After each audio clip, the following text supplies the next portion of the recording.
प्रिय दर्शकों नमस्कार। ज्योतिष शास्त्र में आज हम चर्चा करेंगे पशु के खो जाने पर। अर्थात किसी व्यक्ति का कोई पशु खो जाता है तो वो क्या पशु मिलेगा या नहीं मिलेगा, इसके बारे में हम आज चर्चा करेंगे। ज्योतिष शास्त्र में पशु खो जाने के बारे में वर्णन बताया जाता है ज्योतिष शास्त्र में।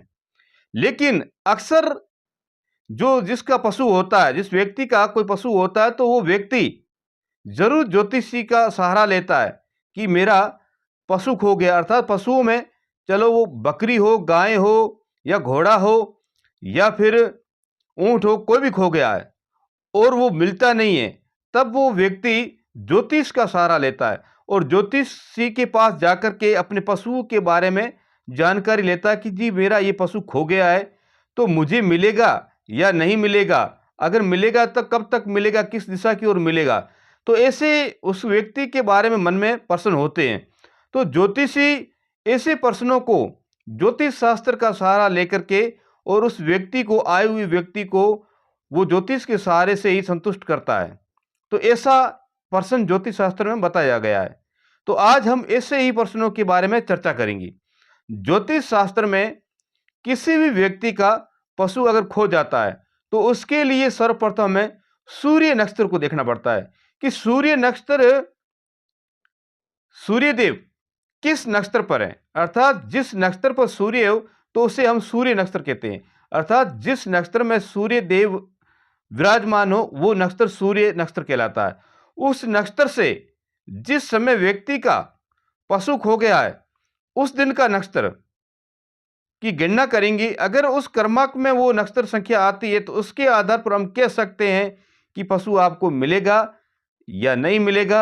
अगर मिलेगा तो इतने दिन के बाद में मिलेगा। तो इस प्रकार के हम ऐसे प्रश्नों के उत्तर दे सकते हैं। तो इसके लिए हमें सर्वप्रथम ये देखना है कि सूर्य किस नक्षत्र पर है।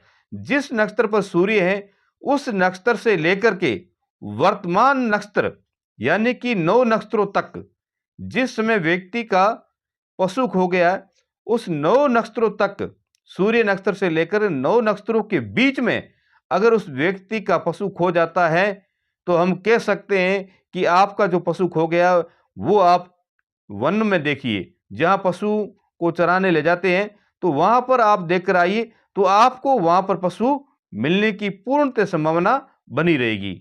जैसे इस प्रकार हम उनको बताते हैं। अब इसी प्रकार जिस प्रकार हमने सूर्य नक्षत्र से लेकर 9 नक्षत्रों के बीच तक, अर्थात इन 9 नक्षत्रों के बीच में वर्तमान में, अगर वर्तमान में इन 9 नक्षत्रों में कोई भी एक नक्षत्र है, उनके बीच में अगर पशु खो जाता है तो संभावना ये रहती है कि उस व्यक्ति का जो पशु खो गया है वो वन में मिलेगा।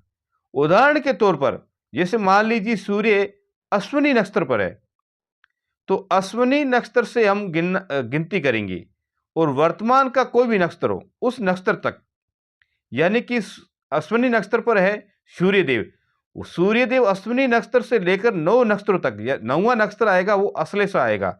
अश्लेषा नक्षत्र के बीच में, यानी कि अश्विनी नक्षत्र से लेकर के और अश्लेषा नक्षत्र के बीच में अगर पशु खो जाता है तो वो पशु वन में मिलेगा। इस प्रकार ज्योतिष में इसके बारे में बताया गया है। फिर अब अगला क्रमांक, यानी कि सूर्य के नक्षत्र से लेकर 9 नक्षत्र, अब 9 नक्षत्रों से आगे के नक्षत्र, यानी कि 9वां नक्षत्र को छोड़ करके आगे के जो 6 नक्षत्र होते हैं, फिर उस 6 नक्षत्रों तक गिनती करेंगे। अब हमने अश्विनी से गिन करके 9वां नक्षत्र गिना तो अश्लेष आया। इसी प्रकार अब अगला जो नक्षत्र है उसकी हम गणना करेंगे। तो हमने 1 से लेकर 9 नक्षत्रों तक गिनती की। इसी प्रकार अब 9 नक्षत्रों से आगे के जो नक्षत्र होते हैं वो 6 है। तो 6 नक्षत्र वो होगा मघा से लेकर के स्वाति तक ये 6 नक्षत्र होते हैं। इन 6 नक्षत्रों में अगर पशु वर्तमान का कोई भी नक्षत्र हो, अगर पशु इन नक्षत्रों में खो जाता है और वर्तमान में यही नक्षत्र हो, मघा से लेकर स्वाति तक का वर्तमान जो नक्षत्र यही हो, यानी कि इन्हीं नक्षत्रों में अगर पशु खो जाता है तो वो पशु नजदीकी रास्ते में, यानी कि वो घर के आसपास के रास्तों में आने वाला है, यानी कि वो इसी रास्ते में नजदीकी है, घर के आसपास ही है और वो रास्ते में वो आने की उनकी संभावना है।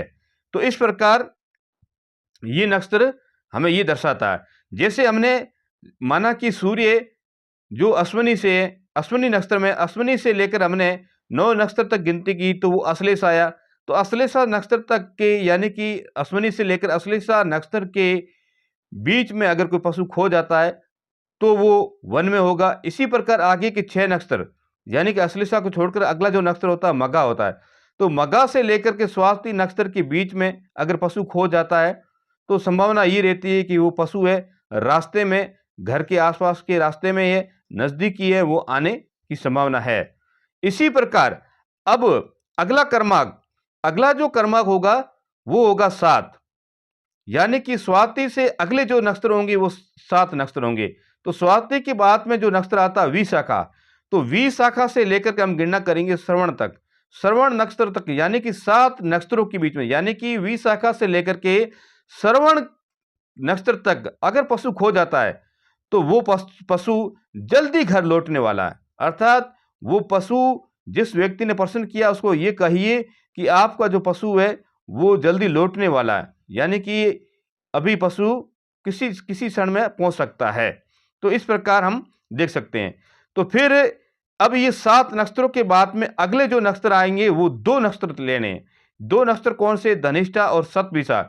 अगर इन दोनों नक्षत्रों में पशु खो जाता है सूर्य नक्षत्र से गिनती करने पर जैसे हमने 9 तक गिनती की, फिर 6 तक की, फिर 7 तक की, अब 2 नक्षत्र और, तो 2 नक्षत्रों तक हमने गिनती करने पर अगर इन दोनों नक्षत्रों में धनिष्ठा और शतभिषा नक्षत्र में अगर पशु खो जाता है तो पशु नहीं मिलेगा। उसको ये कहिए कि आपका जो पशु है वो आपको नहीं मिलेगा और आप अपने पशु को ढूंढने की कोशिश मत करिए। फिर इससे अगले जो 3 नक्षत्र है जैसे पूर्वा भाद्रपद, उत्तरा भाद्रपद और रेवती, इन तीनों नक्षत्रों में आपका जो पशु है जो खो गया है वो मर गया है, अब मिलने की कोई संभावना नहीं है। तो इस प्रकार हम सूर्य नक्षत्र से वर्तमान के नक्षत्रों तक गिनती करके उन पशुओं के बारे में हम जानकारी ज्योतिष शास्त्र के माध्यम से दे सकते हैं और ज्योतिष शास्त्र के माध्यम से हम उनको पशुओं के बारे में जानकारी जो मिलती है उस हिसाब से हम बता सकते हैं। तो इस प्रकार ज्योतिष शास्त्र में ये इनकी पशुओं के बारे में वर्णन किया गया है। तो मेरा चैनल पसंद आया हो तो सब्सक्राइब कीजिए, लाइक कीजिए, कमेंट कीजिए, शेयर कीजिए। राधे राधे, जय श्री कृष्ण।